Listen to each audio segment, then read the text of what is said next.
Hi everyone, it's KnightFighter22, and today I'm going to be doing a very special edition game against me versus Alex Markwell. Hi guys, it's Alex Markwell here. And this is Alex, and recently Alex has been getting really into chess, and I gave him a link to this chess.com account, and he's really getting into it now. So we're going to analyse the game that we played today, aren't we, Alex? Yep. And basically, Alex was playing white pieces, and I was playing black pieces. So let's have a look at this game. So Alex starts with pawn e3. I believe this is known as the Vanta Cruz opening. And I was just having a look here. I play pawn to d5, and from here Alex plays knight to f3. And Alex is in a very nice position at the moment. He's not being too aggressive, but he has a very nice position with the pawn and the knight, don't we? What were you expecting for me to play at this point, Alex? Well, I thought I'd try and prevent, bishop to... Bishop g4. Bishop g4. Yeah, bishop to this square here. Yes, yeah, to prevent threatening from the queen. Pinning the queen. Yeah. So, but anyway, I just played pawn to c5. Basically, this is because Alex is taking control on the king side, I'm taking control on the queen side. At which point, Alex plays bishop to b5 check. And I just defend with bishop to d7, and Alex puts the knight onto a3 to defend. Now, what Alex could have done is you're thinking, why did Alex put the knight on the rim of the board? Why didn't he put it on c3 here? Well, if he puts it on c3, then I can attack it with d5, and after the knight moves, then I can take his bishop for free, and that wouldn't be very good, would it? Okay, so I now play a6, kicking that bishop, and Alex puts the bishop back onto e2, and this is definitely the best square, because here's taken, and no, that's not taken. It's taken by the pawn here. And, no, but that one isn't. No, that one. But basically, that one it blocks the d pawn, and here is basically the best square. You never want to move it back to where it started.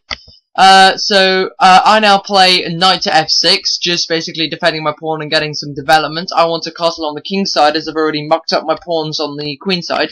Alex castles king side, and I play e6. e5. That's e6. Oh, right. And Alex now goes knight to e5. At which point I play bishop to d6, just because I don't really want a knight there. He can block it with the f pawn if he wants, but basically he just decides to trade it off, and I take back with the knight. So now I've got all my minor pieces developed, and Alex has only got one more to develop, which is his bishop on the queen side. So now Alex plays pawn to c3. What was your thinking behind pawn c3, Alex? Well, pawn c3, I thought, well, if I can try and get the queen and pin that knight. Oh yeah, pin it. But there was a little bit of a problem with it, wasn't there? Yeah, because after I played queen c7, I still played the queen can be attacked, can't it? Yeah, and then I got into a real mess up here. You can swing the queen over to h4. Now Alex's position, if we just go back to this one, Alex's position is very good here. Maybe I think a better move would have been pawn to b3 instead of pawn to c3, because then he can fianchetto this bishop along this nice diagonal where I'm going to be castled. But instead, he had to swing his queen over now, and he kind of gets it a little bit stuck here. So I just castle king side. I just want to get castled now, because I've completed development. And now he plays pawn up to c4. Now, another thing with this move is he moved the same piece twice, and that isn't very good in the opening. I push on with b4 now. Threatening my knight. My pawns are getting really far up the board, aren't they? Yep. At which point, Alex takes my pawn, I capture back with the knight, and then he moves his knight over to safety in c4. And pin his bishop. What? And pin the bishop. Yeah, attack the bishop here. Because Alex's queen has got to stay guarding on this h2 pawn, because there's an opportunity for me to win a pawn with bishop takes on h2, isn't there? Yeah. Because that's going to be defended by the queen. Okay, so I just play bishop back to e7 now, forgetting about that threat, attacking the queen. And the queen's got to go over here, but now I continue attacking the queen again with knight 5 to f6. This is where I get into the little muddle up. It is, yeah, and as Alex places queen back to d3, just put the bishop back on d6, threatening this, and after he goes h3, I can now go knight to e5, and basically, it's kind of getting hard for Alex to move his queen. He does have this one square on g3, but I can play now knight takes c4, and the queen is attacked again. And you can really see that when you move your queen out too far early, you can get into a bit of a muddle. But other than that, Alex is doing pretty well so far. So he has to play queen up to g5 now, at which point I just swing the knight back to b6 because it's going to get attacked by the bishop. And now pawn up to d4 is a pretty good move, isn't it? Yeah. In my opinion. Yeah.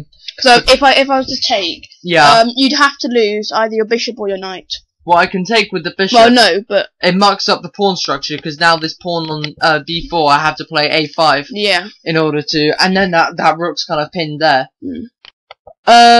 Okay, so I attack the queen again. Don't I? And I go. He goes back to h4. Now I almost made a mistake in this position. I almost played pawn up to g5 here. But basically, I was thinking that this traps the queen, but Alex can take the pawn on h6 if I threatening push that. check. Yeah, that would have been pretty nasty otherwise if you get your bishops in there. Okay, so now I play pawn to a5, just solidifying this pawn chain on the queen side, and Alex plays his bishop to d3. What was this? Was this? Well, no. What I was just thinking was if I was to get this this queen, sorry. Yeah. Somewhere like on this diagonal here. On this diagonal, and then if I was trying to swing that up, that would be check. Yeah, I see. All you need to do is get rid of this knight, and it's checkmate, isn't it? Yeah, that'd be checkmate. So I go down pawn to c4. I do not want that bishop on this very strong square. Alex just moves it back to b2 now, at which point I can swing the rook over to c8, because I really want to add some more protection to these pawns, because I want to get one of these pawns to a promotion sometime. Alex now goes to f3. This is a very good move in my opinion, because he's taking control of all these squares along this weak diagonal here. I just continue pushing on with c3 now, and he takes in this position. That probably wasn't a great idea, because I can now take back with my queen, and I have a really strong position here now. And he goes from rook to b1 now, and I just swing my knight down to c4, getting another piece into this action. Bishop to b7, but I can just go rook to c7, and the bishop's got to go back to f3. Now I can just push now, keep carrying on with pawn to a4, and now Alex plays rook to d1. What were you thinking with rook to d1, Alex? Well,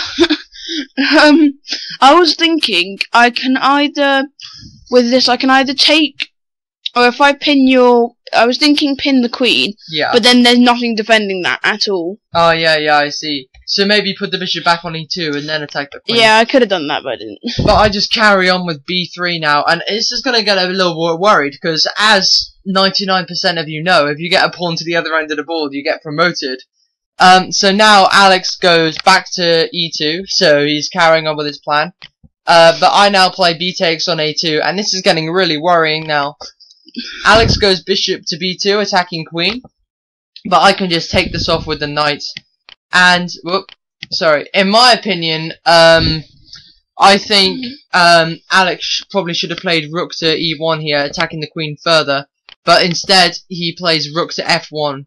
And I'm not sure what. Oh, is that because it's being attacked by the knight? Yeah. Yeah. If I moved it there, I wouldn't. No, maybe. But I would have got wind with the queen though. Maybe it's a bit too much power. Yeah. But now pawn a3. Gosh, these pawns! Like, look at these 4 pieces, and then all the other pieces just over here. Okay, so now we have f4. Is this because you want to get your queen back, Alex? I want to try and get it back in there. You want to get it over to here. Yeah, but it's pinned by the queen. Yeah, you want to help it. And now swinging the knight into f4, beautiful outpost square. And basically what I was thinking here is I was just thinking to do the knight. And if we flip it over for a second here, you can now see the central control that black has.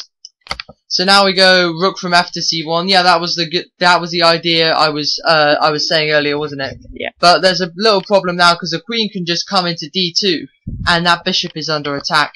So now Alex plays the rook to d1, but after bishop takes on e2, I think this is where Alex really starts to lose the game, because these pawns are coming down, and there's nothing really he can do to stop one of them getting promoted. He's going to have to sacrifice a lot of pieces.